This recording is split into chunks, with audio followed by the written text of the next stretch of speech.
Hi, I'm Katrina, and this is Boldly Challenging Ableism.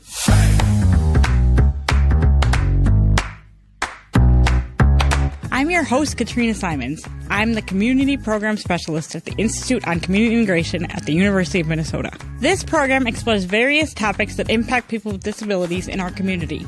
Each episode addresses a different aspect of our society within the context of ableism. Ableism is the prejudice that stems from the belief or belief system that assumes someone is less capable or less worthy because of a real or perceived difference in ability or function. On this program, we hope to answer some questions you may have been afraid to ask, or maybe some you didn't even know you had. Thanks for joining us. I hope you enjoy the conversation.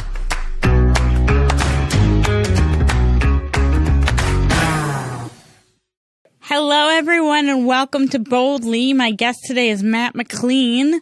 We're going to talk a little bit about intersectionality, and I'm really excited to have them here with us.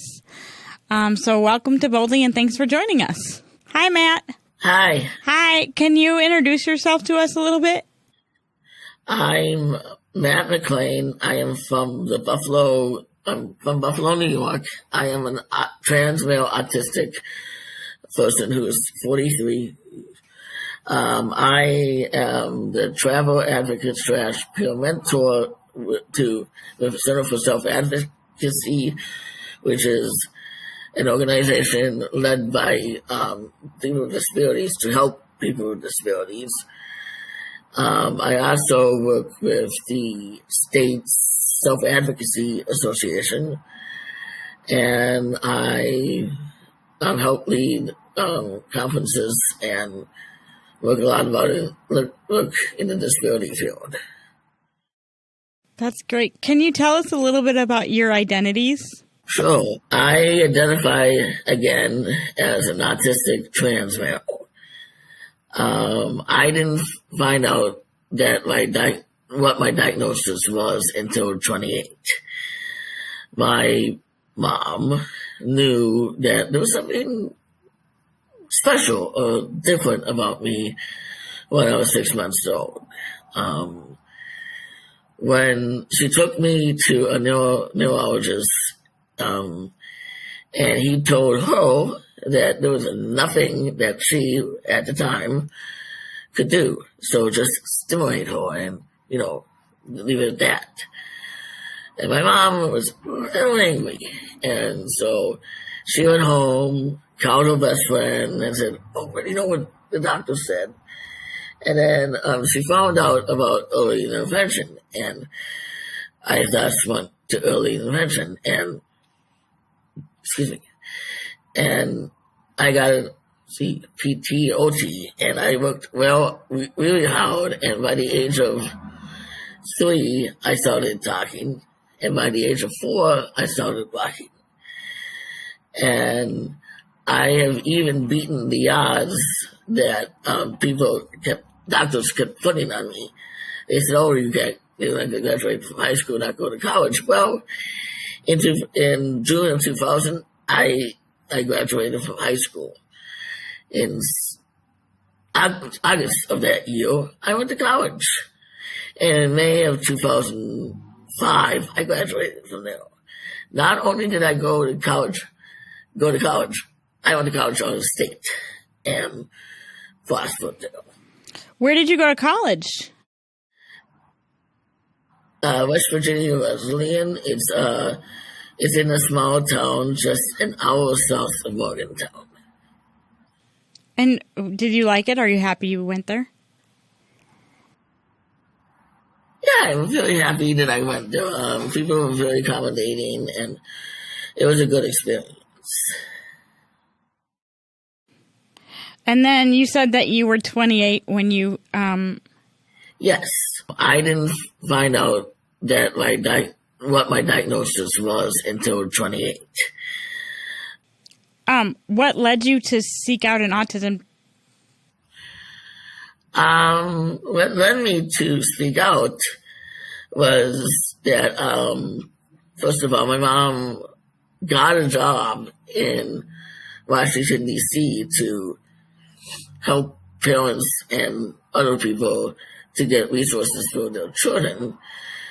And my mom came across this group full of autistic people, and she said, "Oh, maybe you should go to this group and see what it is." And I went to this group, and I came home and said, "Mom, I went to a place full of me." And so my mom investigated photo and found me a program called College Internship Program. And it was for people with young adults to learn how to live independently.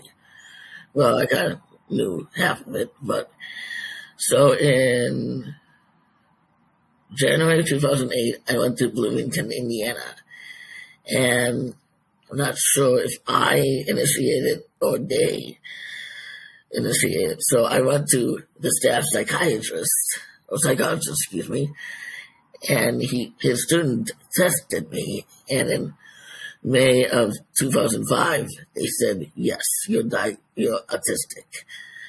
So I dove deep in what autism is and how it's stuff. And my mom, I advocate because of my mom. Of course, she says she advocates because of me. So I think that we really need to advocate. And if we don't advocate, we're just going to be pushed down even further, and we'll be, invisible and not part of the society. And we need to be at the table. So you were 28 when you got your autism diagnosis. And then I'm just wondering, how old were you when you realized that although you were born a female, you identify as male? I learned, or it finally hit me, that I was actually trans male is 11 years later. 11 years later. Okay, so you're like 39.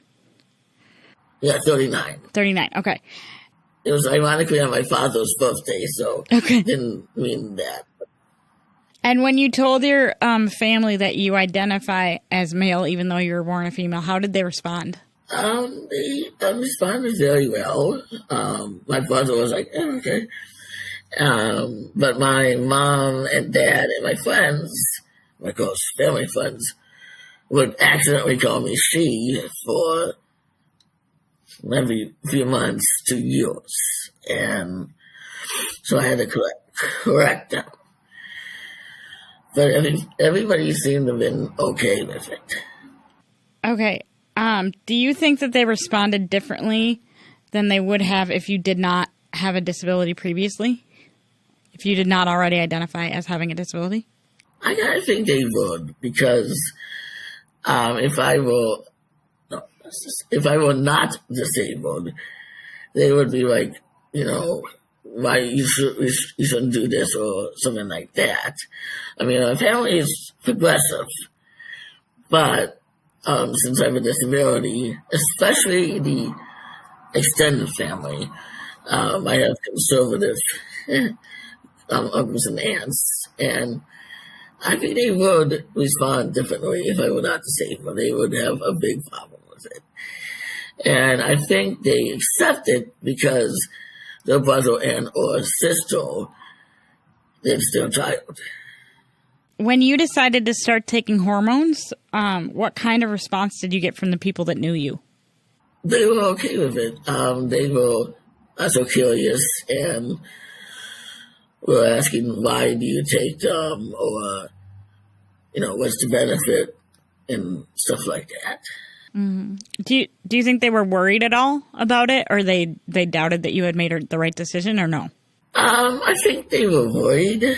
Not that I made the wrong decision, but I think it was maybe putting chemicals that might give me personality changes that they were worried about. Okay. Autonomy can be a very difficult thing to find and to keep when somebody lives with a disability. Do you think you found it? Do you think you have autonomy? Kind of. I mean, I'm getting closer and closer to who I really am.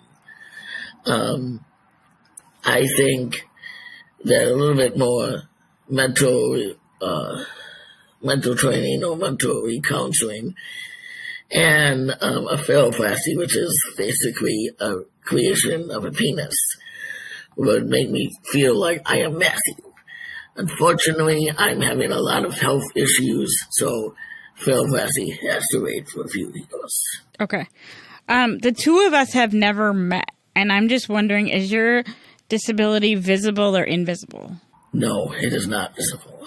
But I do present, I do weird things that people would probably think I have a mental illness, which I do, but I'm not schizophrenic.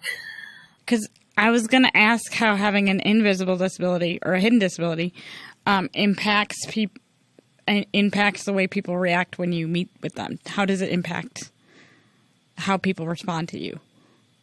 People usually, when I reveal I'm a disability, I'm autistic, they would usually say something like, "Oh, you don't look autistic," or, "You're too small to be autistic," and I'm like, okay, a little bit of an insult there.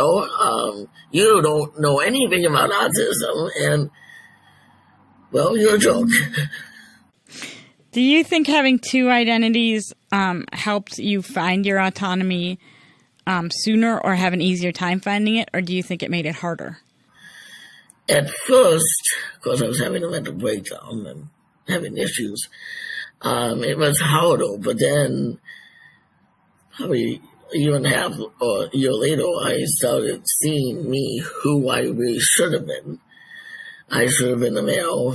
I should have done this earlier, but I also believe that I'm not a Christian, but I believe that there's something out there, God, whatever, that is controlling things, and they or whatever intended for me to find out who I started finding out who I truly am at 39, and me having the process of truly finding the true me.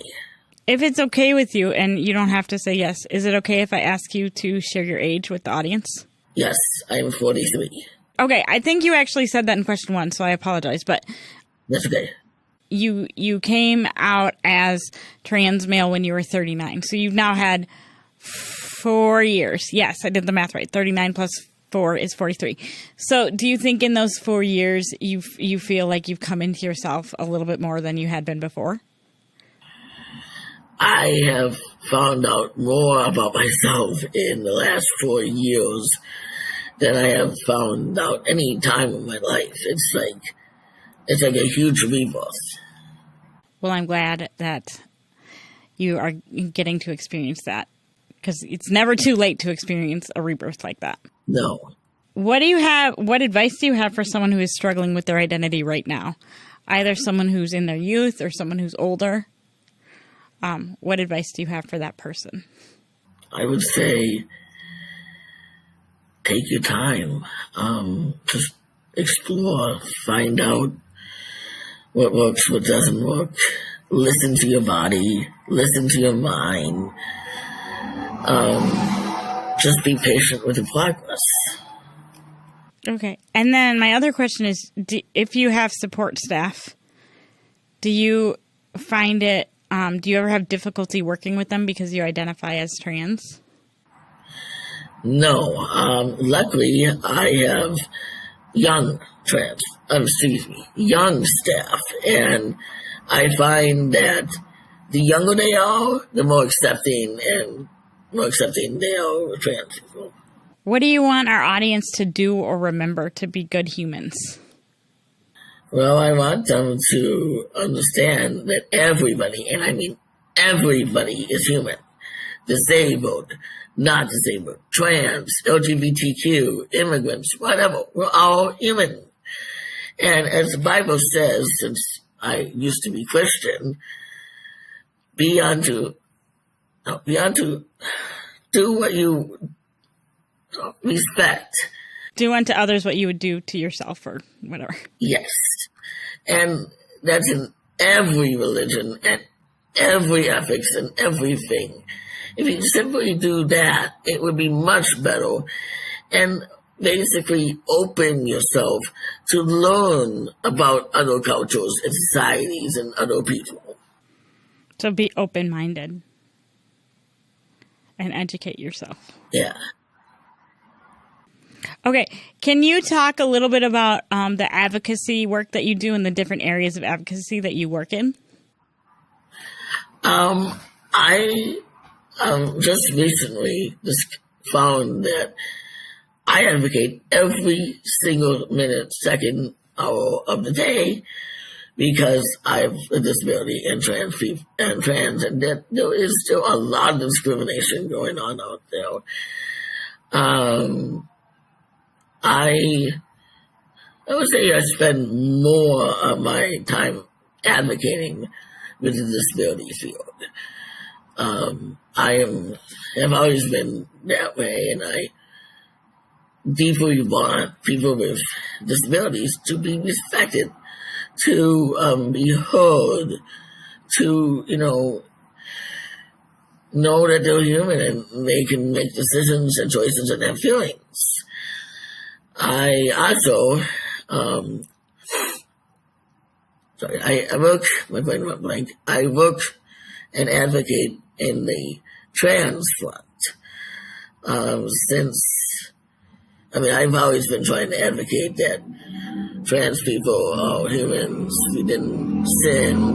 We're not evil people. But I've been, bumping up the advocacy since Trump became president. And that now we essentially have to be our birth names. I have to be back to Margaret Amanda, which I'm not doing anyway.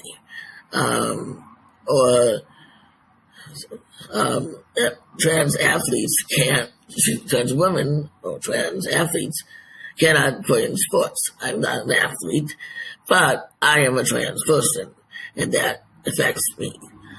On Tuesday, tomorrow, I am participating in a rally in front of City Hall in the center of the city.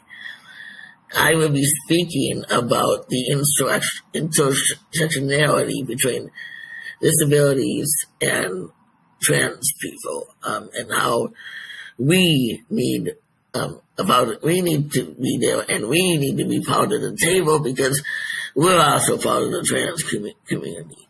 And you cannot, throw us under the bus and ignore us and say, oh, these people, they don't know anything and we don't need them. Well, that's not true. They do need us. So I will be speaking about that tomorrow. Is it going to rain tomorrow there? It's supposed to rain. It's supposed to be windy, but it's supposed to be warm-ish in the maybe high 50s.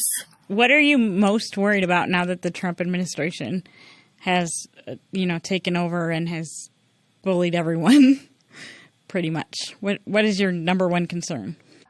I've been worried since 2016 of this bill. That's 9 years. I am absolutely terrified that Trump's America is going to be like Hitler and the Holocaust in Germany.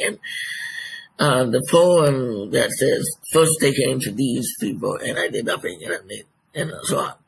I'm the second one. I belong in the second one in the line. And I have two disadvantages.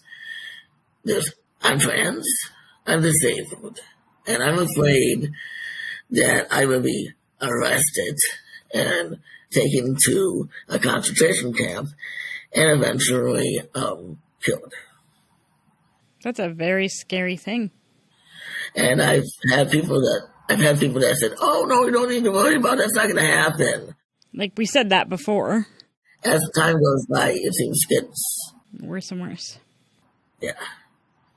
Are there other things you worry about as well? Or really, is that just the thing that keeps you up all night? I guess I'm worried more, maybe segregation. I'm also worried not the Trump administration or what the government is going to do, but I've been worried for, I don't know, 4 or 5 years of being attacked and killed or attacked and killed because I'm a trans male. And I've had people that say, oh, you don't need to worry about it. It's okay. Well, guess what? I mean, even though trans women are usually the victims, trans male people also get killed and because they're trans male. Definitely. Do you have a strong support network where you live? Do you have other people you can talk to about this, or like other people who share your concerns, where you like that you feel like you guys can be together? I used to talk to my mom, but my mom has Alzheimer's and she's physically there and steadily not being the mom I used to know. I'm so sorry to hear that. Thanks. That support system has gone out the drain. I have my brother, my mom's best friend, and my father, but I can't talk to them about these things because they would ridicule me and they would say, oh no, you don't have to worry about that, or you being silly, or some stuff like that. And I don't really feel comfortable talking about that. Yeah. Are there other trans people like in your area or like maybe even on Facebook that you feel like you could connect with? And does that make it better? Or maybe it doesn't make it better, so. A little better. I mean, I have a coworker who is a non-binary person, and I am working with a non-binary person about the rally tomorrow. And I'm not at the I can talk to them yet. Is this your first rally? No, I've done many rallies, many protests, spoken in some of them, even got arrested, which was in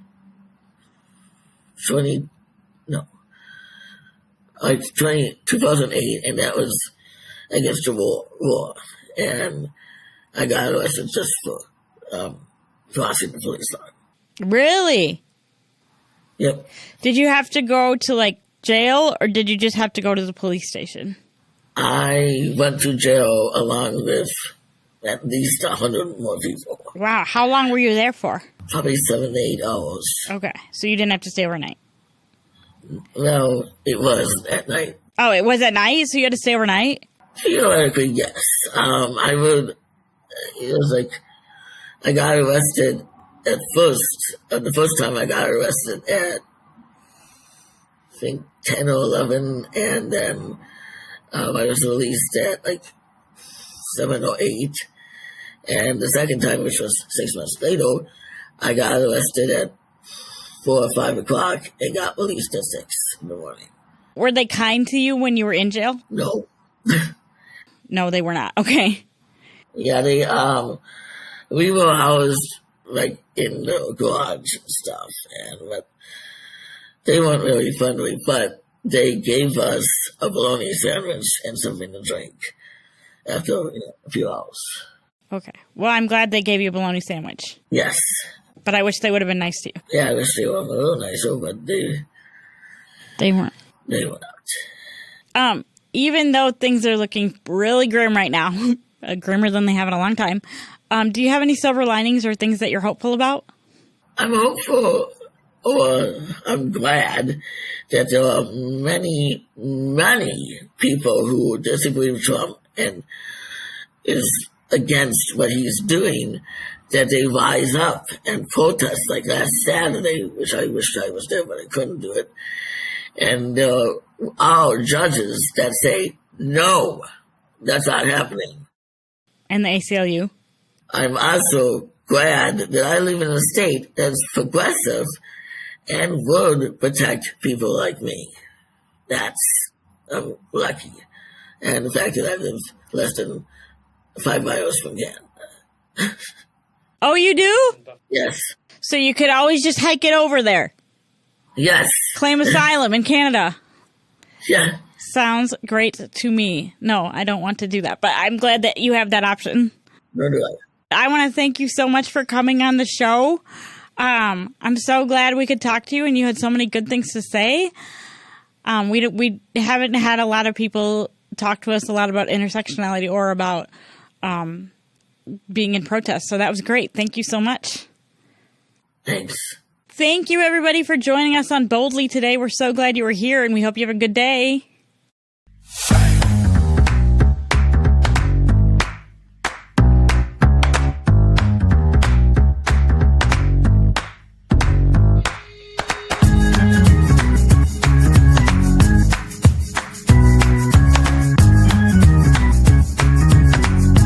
Boldly Challenging Ableism is a co-production of AM 950, the progressive voice of Minnesota, and the Institute on Community Integration at the University of Minnesota. For more information, please visit ici.umn.edu.